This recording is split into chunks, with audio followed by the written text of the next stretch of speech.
लाडकी बहीण योजना जेव्हा सुरू केली होती त्यावेळी त्या संदर्भातले काही निकष होते।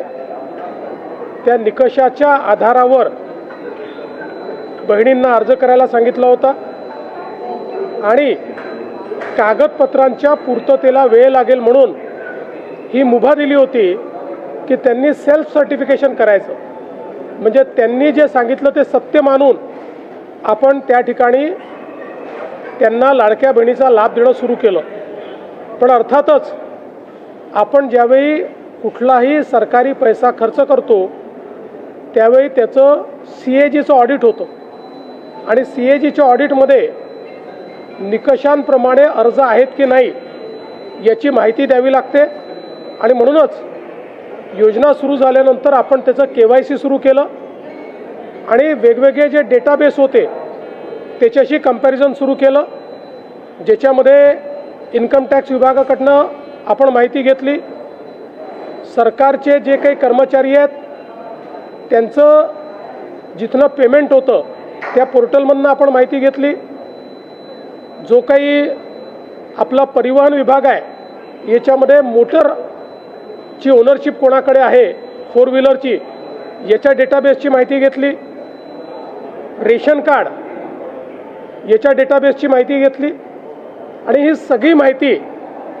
आपण ज्यावेळेस कोलेक्ट केली त्यावेळी असं लक्षात आलं की 5 लाख लोक असे आहेत ज्यांच्या घरी सरकारी नोकरी आहे, 14,000 तर पुरुषच निघाले, जवळपास 10 लाख असे निघाले की ज्यांचं उत्पन्न 2.5 लाखापेक्षा जास्तीचं आहे।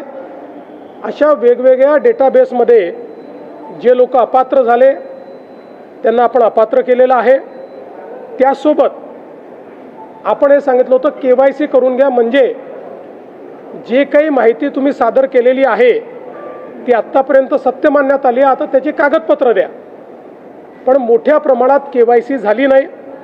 आता एक गोष्ट आपण लक्षात घ्या की ज्यांना अर्ज करता येतो, सेल्फ सर्टिफिकेशन करता येतं, त्यांना KYC करता येत नाही असं मानणं काही योग्य नाही।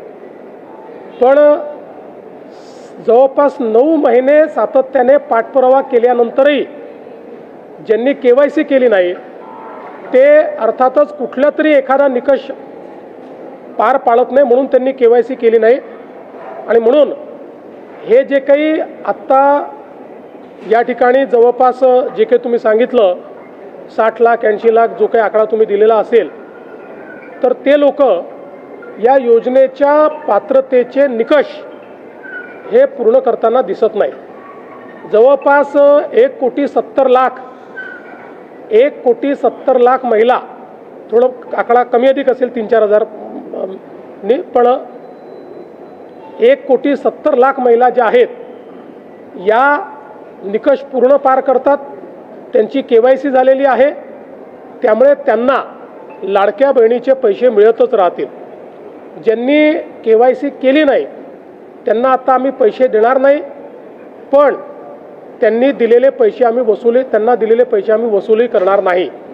मात्र 14,000 ज्या पुरुषांनी पैसे घेतलेले आहेत त्यांच्याकडनं मात्र पैसे हे वसूल केले जातील। त्यामुळे नीट सायंटिफिक प्रोसेसने या सगळ्या गोष्टी केल्या आहेत आणि आजही यांच्यापैकी कोणी जर KYC करणार असेल तर आम्ही विंडो ओपन करायला तयार आहोत आणि त्यांना लाभ द्यायला तयार आहोत। आजही ज्यावेळेस आपण जेवढ्या लाडक्या बहिणींना लाभ देतो देशातल्या कुठल्याही योजनेपेक्षा आजही सर्वात मोठी योजना ही महाराष्ट्राची आहे। आजही देशामध्ये एवढा लाभ 1,70,00,000 कुठलंच राज्य देत नाही जे महाराष्ट्र देत आहे।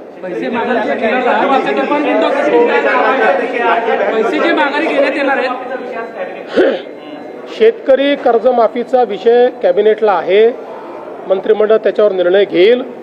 पण आम्हाला इलेक्शन कमिशननी अट टाकली आहे, जेव्हा आम्ही त्यांना परवानगी मागितली तर त्यांनी अट टाकली आहे की तुम्ही विषय मंजूर करून पुढची कारवाई करा, पण त्याची घोषणा तुम्हाला करता येणार नाही। त्यामुळे आम्ही आज अधिकृत घोषणा इलेक्शन कमिशनमुळे करू शकत नाही। आज आम्ही निर्णय घेऊ, निर्णयाप्रमाणे कारवाई सुरू करू, इलेक्शन संपल्यानंतर त्याची घोषणा करू। सर, याचा अर्थ शेतकरी कर्जमाफी अंतिम टप्प्यात आहे, केवळ घोषणाबाजी असं म्हणताय? घोषणा ही तर मला असं वाटतं औपचारिकता आहे. आज आम्ही निर्णयच करतोय त्याचा निर्णय आम्ही आज करतोय, पण काय निर्णय घेतो आहोत याची घोषणा आम्हाला करता येणार नाही.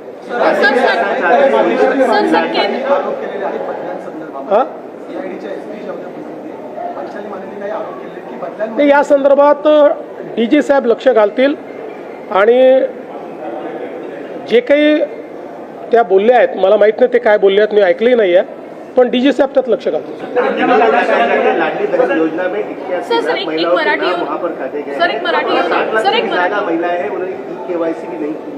क्या इनसे पैसे वापस लिए जाएंगे जो पिछले 20 महीने से पैसे ले रही थी? देखिए, जिस समय लाड़की बहन या लाडली बहन योजना हमने शुरू की, उस समय कुछ उसमें कंडीशंस थी. चूँकि वो कंडीशन पूरा करने के लिए लोगों के पास कागज पत्र जमा करने को समय नहीं था, इसलिए हमने अलाउ किया था कि जो बहनें सेल्फ सर्टिफिकेशन करके कहेगी कि हम इन कंडीशन को पूरा करते हैं, उनको ये पैसा मिलेगा. उसके बाद वो पैसा देना हमने शुरू किया. पर आप जानते हैं कि जो सरकार का पैसा होता है उसमें CAG का ऑडिट होता है, और कोई भी CAG का ऑडिट जो होता है उसमें से लाभार्थी कंडीशंस पूरे करते हैं कि नहीं, इसका वेरिफिकेशन आपको करके CAG को देना पड़ता है. इसलिए उसके बाद हमने वेरिफिकेशन शुरू किया. इस वेरिफिकेशन में कई प्रकार की एनोमलीज ध्यान में आई. मसलन 10 लाख हमको ऐसी महिलाएं उसमें मिली कि जो हमने कहा था कि 2.5 लाख जिनको मिलते हैं उससे ऊपर, अगर 2.5 लाख से ऊपर किसी का उत्पन्न हो तो उसको इस योजना का फ़ायदा नहीं मिलेगा. तो 10 लाख ऐसी हमारी बहनें थी कि जिनका जो वार्षिक उत्पन्न था ये 2.5 लाख से ऊपर था. 5 लाख ऐसी बहनें थी कि जिनके घर में सरकारी नौकरी थी. 14,000 तो पुरुषों ने ही उसमें अप्लाई किया था. हमने इनकम टैक्स का डेटा लिया, हमने परिवहन का डेटा लिया. इन सारे डेटास के साथ या एक घर में 2 बहनों को देना चाहिए था, तो हमने जो हमारा रेशन कार्ड का डेटा है उस डेटा को भी इस डेटा बेस के साथ रन किया. इसमें जो लोग वॉयलेट कर रहे थे, जो लोग कंडीशंस पूरी नहीं कर रहे थे, उनको हमने अब रोक दिया है. साथ साथ हमने KYC करने को कहा था. 9 महीने तक लगातार हम लोगों ने नोटिसेस भेजी, लगातार कहा, एक्सटेंशन दिया, फिर भी जिन्होंने KYC नहीं किया, इसका मतलब यह है कि कोई ना कोई कंडीशंस में वो नहीं बैठते. इसलिए ऐसे लोगों का अभी जो हम लोग उनको पैसा देते तो हमने बंद किया है. उनमें से कोई अगर आगे भी KYC करेगा तो हम उसको पैसा देंगे, लेकिन अब इसको हमने इस पर फ्रीज किया है. और साथ साथ ये भी फैसला किया है, इनमें से किसी के भी पैसे वापस हम वसूलेंगे नहीं. केवल जो पुरुषों ने महिलाओं के नाम पर पैसा लिया है वो वसूला जाएगा. और मैं ये भी बताना चाहता हूँ, 1,70,00,000 महिलाओं की सारी कंडीशन फुलफिल हो गई है, उनको पैसा मिलते ही रहेगा. योजना कभी बंद नहीं होगी. और आज भी देश में अलग अलग राज्य जो योजनाएं चला रहे, उसमें आज भी सबसे बड़ी योजना ये महाराष्ट्र की योजना है और ये चलते रहेगी.